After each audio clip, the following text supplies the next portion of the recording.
Yes, good morning बच्चों, good morning. तो कल हमारा जो टॉपिक चल रहा था वो है युग्मक जनन, चैप्टर फर्स्ट, जीवों में जनन का। ठीक, तो आप टाइटल डाल लीजिए। आज का टॉपिक है आपका युग्मक जनन।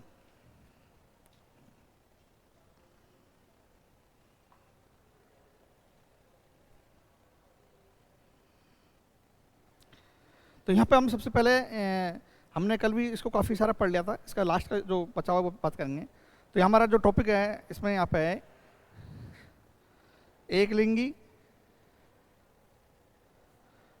और द्विलिंगी। इन पे बात करेंगे आज। देखिए, एक लिंगी और द्विलिंगी, ठीक है।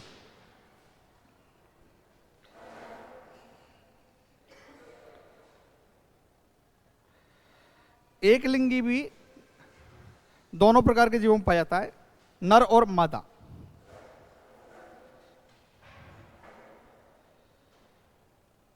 नर व मादा मतलब ऐसे प्राणी जिनमें केवल एक ही जननांग पाया जाता हो। नर हो सकता है वो या मादा हो सकती है, केवल एक प्राणी के अंदर एक ही जननांग पाया जाता हो, स्त्रीलिंग या पुल्लिंग, ठीक है, पुंकेसर कह सकते हैं उसको। और द्विलिंगी वो होते हैं जो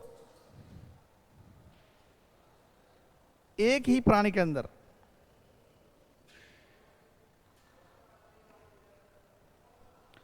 दोनों जननांग पाए जाते हों। जननांग पाए जाते हैं जैसे कि नर व स्त्री, दोनों के ही जननांग एक ही प्राणी के अंदर पाए जाते हैं। जबकि एक लिंगी के अंदर क्या होता है, अलग अलग प्राणियों में एक ही जननांग पाया जाता है। या तो नर का हो सकता है या मादा का हो सकता है, एक ही जननांग पाया जाता है। अब हम यहां बात करने जा रहे हैं अनेक एक लिंगी प्राणी प्रजातियां की हम सूची बनाएंगे यहाँ पे, एक लिंगी की और द्विलिंगी की। तो केंचुए, स्पंज, टैपवर्म, जोंक, ये सभी प्राणी द्विलिंगी के उदाहरण हैं। जैसे कि केंचुआ,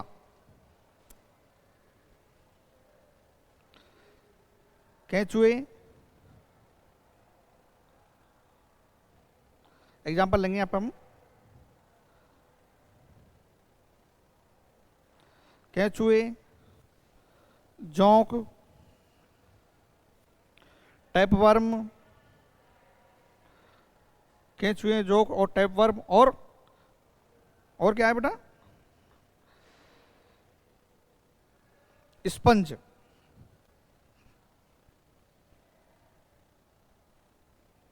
ये सभी सभी प्राणी कैसे हैं बेटा आपके, द्विलिंगी। द्विलिंगी मतलब इनके शरीर का, बॉडी का, इनका जो बॉडी वो तो एक है, पर उस बॉडी के अंदर इनके दोनों जननांग है, दोनों प्रकार के, मेल के और फीमेल के। इन सभी के अंदर जैसे स्पेशली हम केंचुए की बात करें तो केंचुए में परनिसेशन पाया जाता है, क्रॉस फर्टिलाइजेशन पाया जाता है। यानी केंचुआ अपने घूमकर वापस से उसके नर भाग और मध्य भागों को मिलाता है और उनमें जननांग हो जाता है, ठीक है। इनमें नर तथा मादा जननांग अंग दोनों ही एक ही प्राणी में पाए जाते हैं। इनको हम उभयलिंगी या द्विलिंगी के नाम से भी जानते हैं। यहाँ पे अपन बात करेंगे अपन एक लिंगी प्राणी की। तो एक लिंगी प्राणी का जो उदाहरण है आपके यहाँ पे वो है आपका तिलचट्टा। नाम सुना उसका आपने, तिलचट्टा। तिलचट्टा क्या बोलते हैं इसको हम, कॉकरोच या तिलचट्टा। कॉकरोच ये आपका एक लिंगी का उदाहरण है, इसको नोट कर लीजिए आप लोग।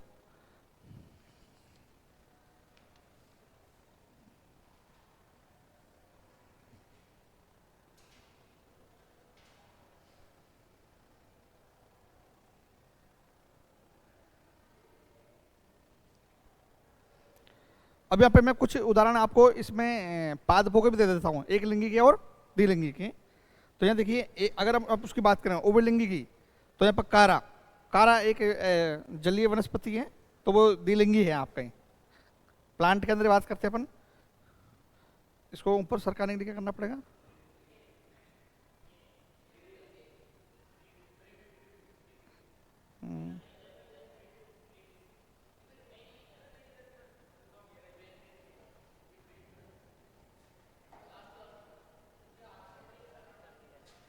कोई नहीं, देखिए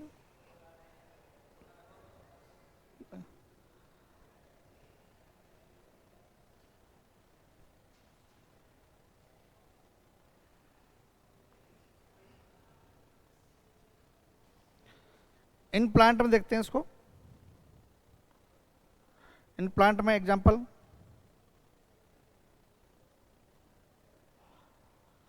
तो हम बात करेंगे सबसे पहले यहाँ पे प्लांट एग्जांपल्स की। जो द्विलिंगी का उदाहरण है वो तो है कारा। क्या है बेटा यहाँ पर एग्जांपल इसका? कारा। कारा एक जलीय वनस्पति है, ठीक है।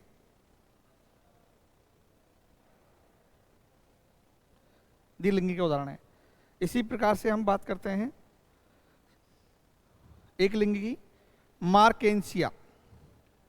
मार्केंसिया, मार्केंसिया, मार्केंसिया आपका एक लिंगी का उदाहरण है।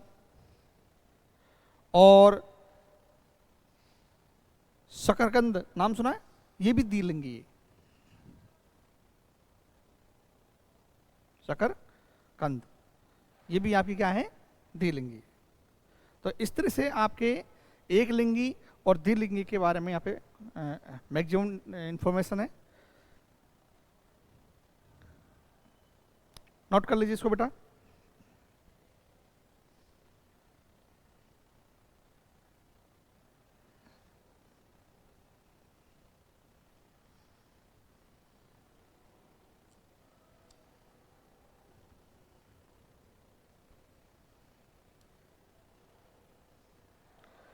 अब यहाँ पे हम एक सूची तैयार करेंगे और उसके बारे में बात करते हैं। उसको ऊपर ले जाओ, लिख लिया?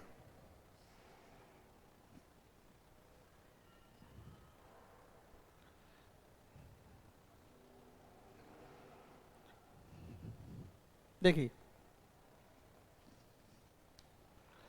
अब हम यहाँ पे ऐसे कई उदाहरण देखेंगे यहाँ पे, जैसे जीवों के अंदर जैसा जो क्रोमोसोम होते हैं, ठीक है, द्विगुणित और अगुणित, उनकी संख्या देखेंगे यहाँ पे कि द्विगुणित कितनी गुणसूत्र की संख्या होती है द्विगुणित में, और अगुणित में कितनी संख्या होती है, उसके बारे में हम थोड़ी सी जानकारी लेंगे।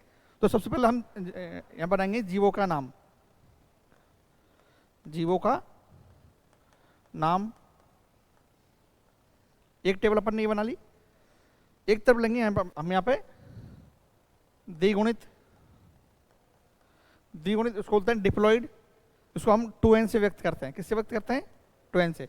यहां पर हम देखेंगे गुणसूत्रों की संख्या, गुणसूत्रों की संख्या। फिर हम देखेंगे अगुणित, इसको हम केवल n से व्यक्त करते हैं, इसको हैप्लॉइड बोलते हैं। इसको हम क्या बोलते हैं? इसको हम हैप्लॉइड। और इसमें भी हम देखेंगे कि गुणसूत्रों की संख्या हैप्लॉइड में कितनी होती है, गुणसूत्रों की संख्या। तो हमारे सामने एक यहाँ पे एक टेबल बनकर तैयार हो गई बेटा, जहां पर हम प्रत्येक प्राणी या जीव का हैप्लॉइड और डिप्लॉइड अवस्था में गुणसूत्रों की संख्या को यहाँ पे हम देखेंगे। सबसे पहले हम जो प्राणी लेते हैं उसका नाम है मनुष्य। मनुष्य। अब मनुष्य के अंदर कितने गुणसूत्र होते हैं बेटा? क्रोमोसोम की संख्या क्या है बताइए? मनुष्य के अंदर क्रोमोसोमों की संख्या कितनी होती है? गुणसूत्रों की संख्या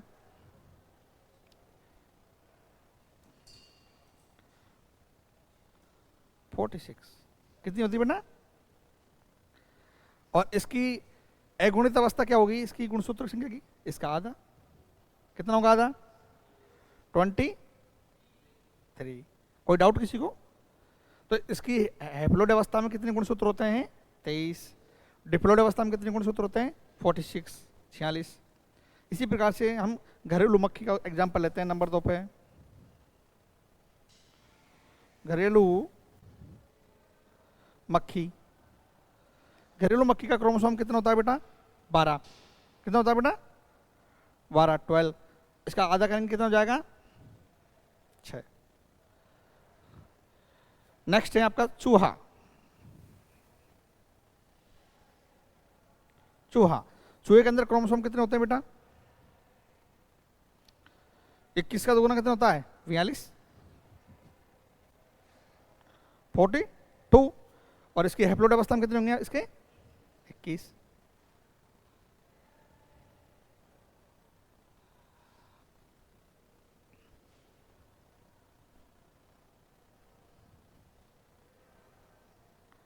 नेक्स्ट उदाहरण देखिए आप इसका, कुत्ता।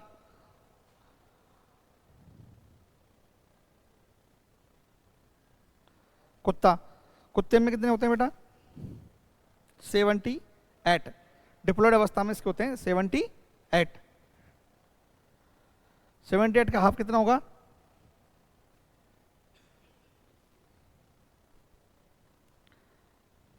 बताइए, हैं?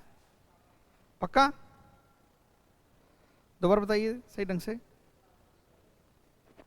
78 का हाफ करिए।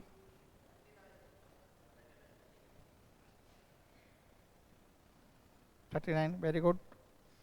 इसका हैप्लोइड हो गया। बिल्ली,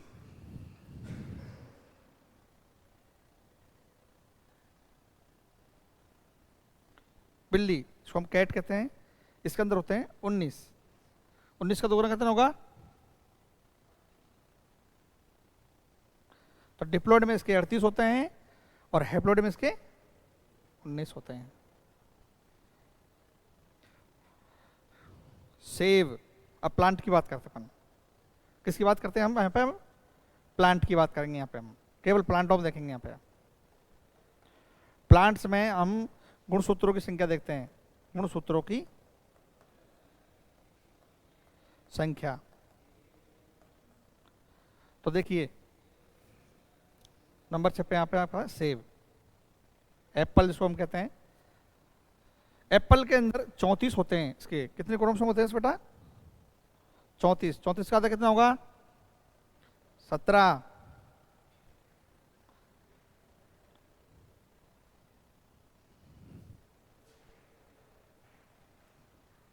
ये दिख रहा? हाँ हाँ, कोई नहीं, कोई दिक्कत नहीं बेटा। ये लो,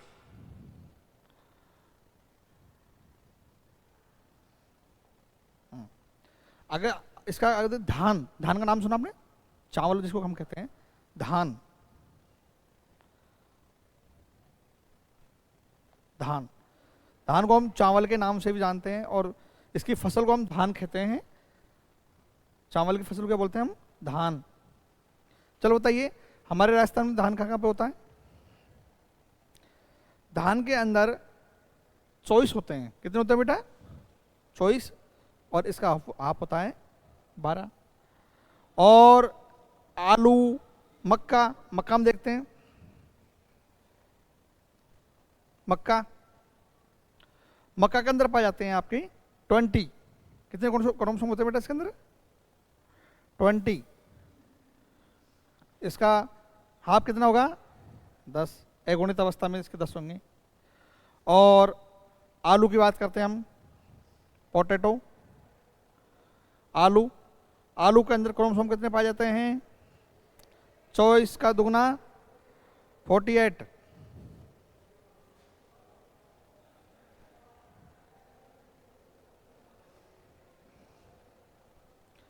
और एक दो एग्जाम्पल और बचे हैं इसके, वो हम देखते हैं इसके।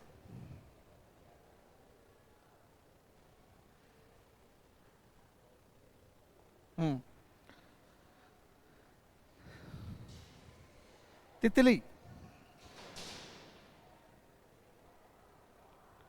तितली में सर्वाधिक क्रोमोसोम पाए जाते हैं 380।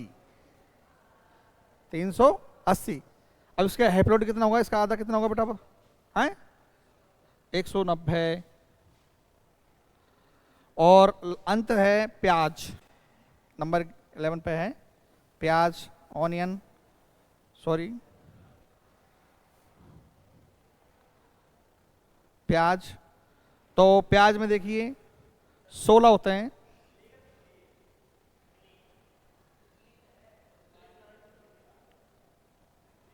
हाँ सॉरी वो बोलने में निकल गया दिल्ली कोई नहीं, इसमें होते हैं 16 और इसका हैप्लोइड होगा आपका 8। तितली था बेटा, वो बोलने में निकल गया थोड़ा सा। तो इस तरह से आप हैप्लोइड और डिप्लॉइड दोनों अवस्थाओं के गुणसूत्रों को यहाँ पे देख सकते हो, और ये आपको याद होना भी चाहिए। अब एक यहाँ पे एक लॉजिक आता है,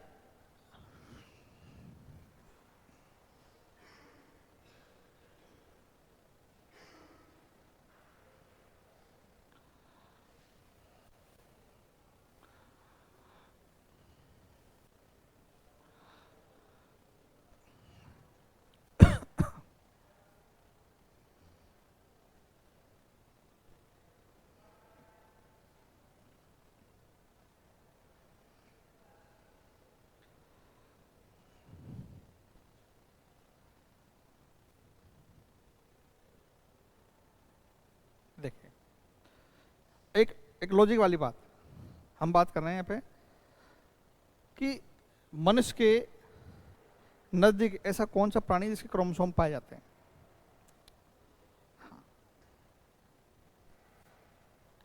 बताइए।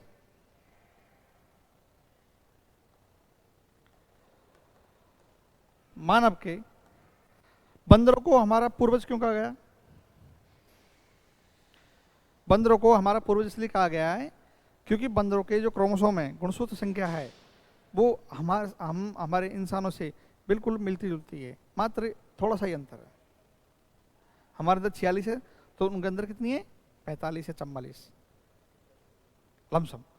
इसीलिए ह्यूमंस को हाँ, बंदरों का पूर्वज कहा गया है। क्या बोला गया है? पूर्वज।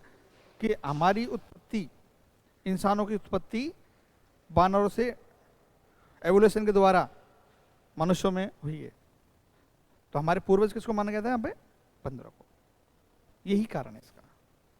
और बंदर का पूरा मॉर्फोलॉजिकल और एनाटॉमिकल जो अगर अध्ययन करते हैं तो सब चीज़ों में समानता पाई जाती है, इसलिए उसको हमारा पूर्वज माना गया था। चलो बताइए, इंसान कहाँ से निकला है? सबसे पहले जब धरती पर कुछ नहीं था, हमारे प्लेनेट पर केवल पानी और जंगल था, तो सबसे पहले इंसान की उत्पत्ति कहाँ से हुई है? जंगलों से। कहाँ से हुई है? जंगलों से। ओके, तो ये बात याद रखना। सबसे पहले जो मनुष्य है वो कहाँ पाया गया था? दक्षिणी अफ्रीका के अंदर पाया गया था, वहाँ के जंगलों में। और दूसरे नंबर पर विश्व में इंसान की कहाँ पर प्रेजेंसी देखी गई? चीन के जंगलों के अंदर। और फिर धीरे धीरे इंसान रोटी, कपड़ा, मकान, एक जो मूलभूत आवश्यकता होती है, तो सबसे पहले तो मकान की आवश्यकता नहीं थी, केवल भोजन की आवश्यकता थी, रोटी की आवश्यकता थी। तो रोटी के लिए इंसान प्लान करता गया और पूरी धरती पर वो फैल गया। क्लियर? अब हम आगे बात करेंगे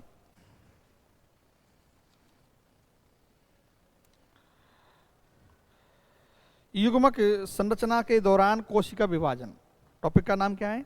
लिखिए,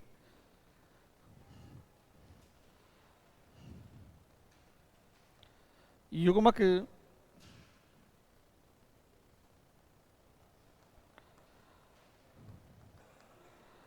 संरचना के दौरान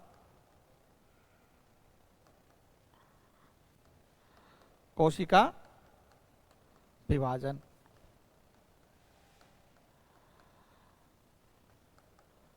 सेल डिवीजन की बात कर रहे हैं हम।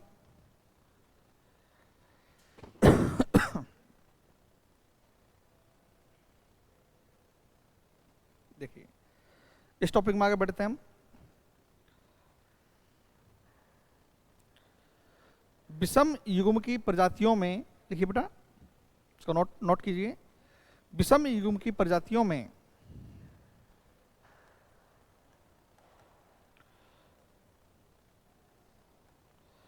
युग्म की प्रजातियों में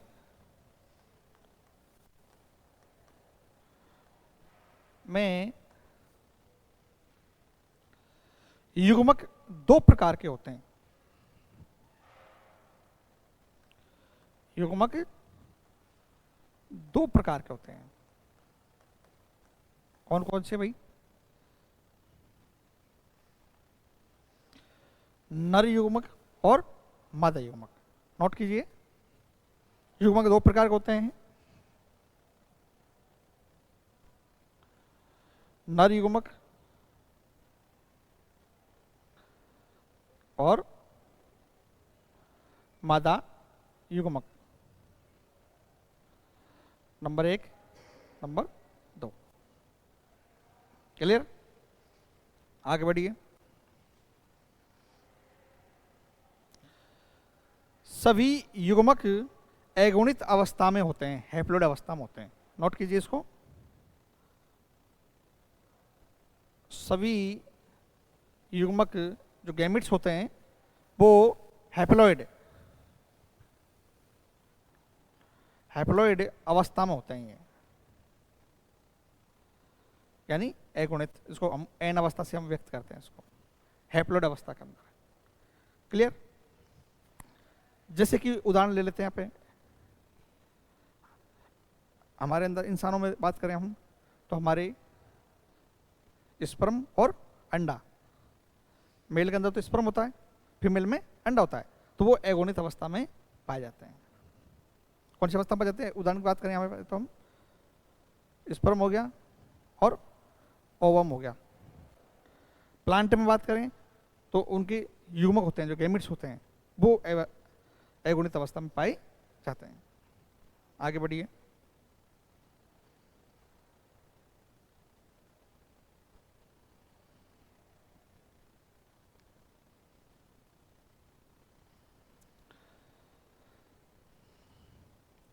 ऐसे बहुत से जीव है, लिखो, ऐसे बहुत से जीव है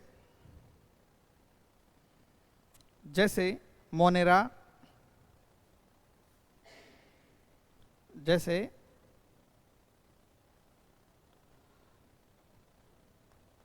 मोनेरा, फंजाई,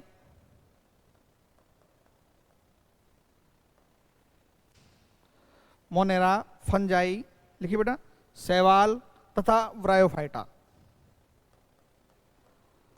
शैवाल तथा ब्रायोफाइटा। ऐसे बहुत से जीव है जैसे कि मोनेरा, फंजाई, शैवाल और ब्रायोफाइटा। इन सभी के अंदर, इन सभी में अगुणित अवस्था में पादप काय पाई जाती है।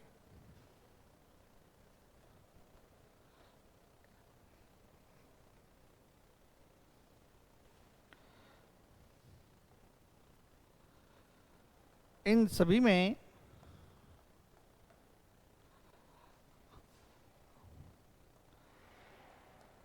अगुणित अवस्था में पादप काय पाई जाती है, इन सभी के अंदर।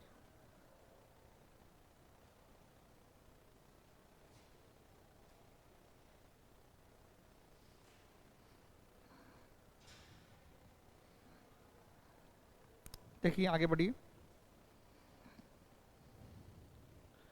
आगे लिखिए इसमें। और वे जीव जिनका संबंध टेरिडोफाइटा, जिम्नोस्पर्म, एंजियोस्पर्म, लिखो आगे। और वे जीव जिनका संबंध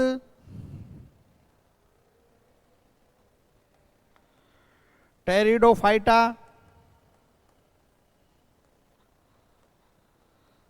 जिम्नोस्पर्म,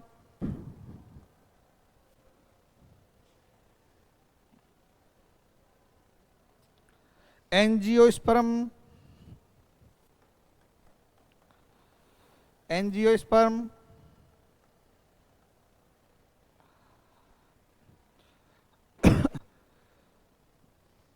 तथा मनुष्य, तथा मनुष्य आदि शामिल होते हैं।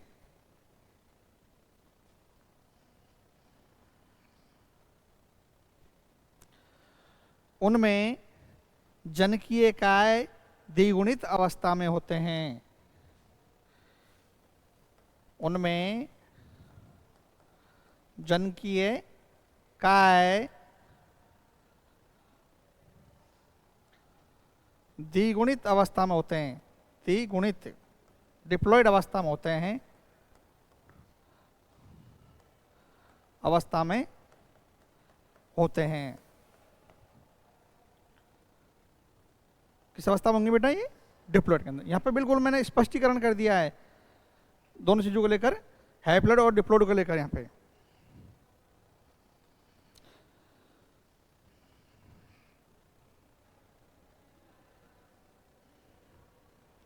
अब अगर हम युग्मक जनन की बात करते हैं तो युग्मक जनन के अंदर इनका जो निर्माण है वो अर्धसूत्री विभाजन के द्वारा होता है। इसमें दोनों अवस्थाएं पाई जाती है, अर्धसूत्री अवस्था विभाजन और समसूत्रीय विभाजन। उन दोनों अवस्थाओं के द्वारा ही आपके युग्मक जननों का निर्माण होता है। तो उसको हम नेक्स्ट क्लास में उसको अच्छे से स्टडी करेंगे। यह अर्धसूत्री विभाजन है वो एक न्यूनकारी अवस्था है बेटा। कौन सी अवस्था है ये? न्यूनकारी, मतलब अल्प समय के लिए होती है, कम समय के लिए होती है, जहां द्विगुणित काय अगुणित युग्मकों से उत्पन्न करता है। मतलब क्या होता है इसमें देखिए, जैसे मान लो 2n है ये, तो 2n का अगर अर्धसूत्री विभाजन होगा तो क्या क्या होगा बेटा? n हो जाएगा। यही तो होता है ना। डिप्लॉयड से क्या बनेगा? हैप्लॉयड। तो ये कौन सी अवस्था है आपकी? द्विगुणित। और ये कौन सी आपकी? अगुणित। परंतु ये कब होगा? ये अर्धसूत्री विभाजन के द्वारा। जैसे उदाहरण ले लीजिए थोड़ा सा, हम इंसान हैं, ऐसे हमारे अंदर लेते हैं समझने की दृष्टि से। हमारे अंदर कौन सी जननांग काय पाई जाती है? द्विगुणित अवस्था में वर्तमान में। पर जो हमारे स्पर्म बनते हैं, युग्मक बनते हैं, उनके अंदर अर्धसूत्री विभाजन होता है और उनसे वो अगुणित अवस्था में बन जाते हैं। तभी तो उसका एग्जाम्पल देखते हैं हम यहाँ पे। देखिए एक हल्का सा मैं आपको एग्जाम्पल देता हूं समझाने के लिए।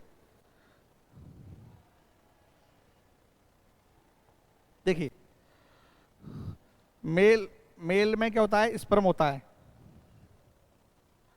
तो वो कौन सी अवस्था में होता है बेटा? एन अवस्था में, शुक्राणु जिसको हम बोलते हैं, है कि नहीं? मान लो इसको आप मान लो एक्स मान लो थोड़ी देर के लिए, एग्जाम्पल मांग रहे हैं अपन, एक्स मान लीजिए। फीमेल के अंदर क्या होता है?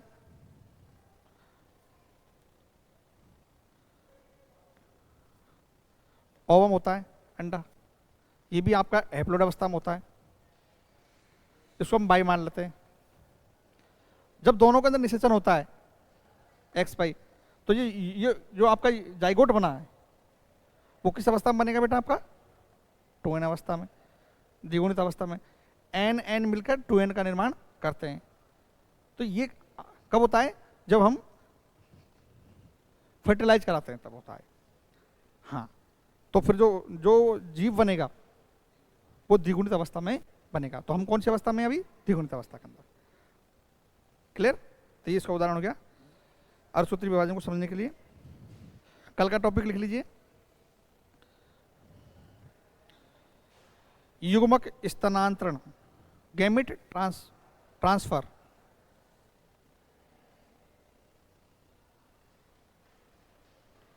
युग्मक स्थानांतरण। आज के लिए इतना ही है। Thank you all of you.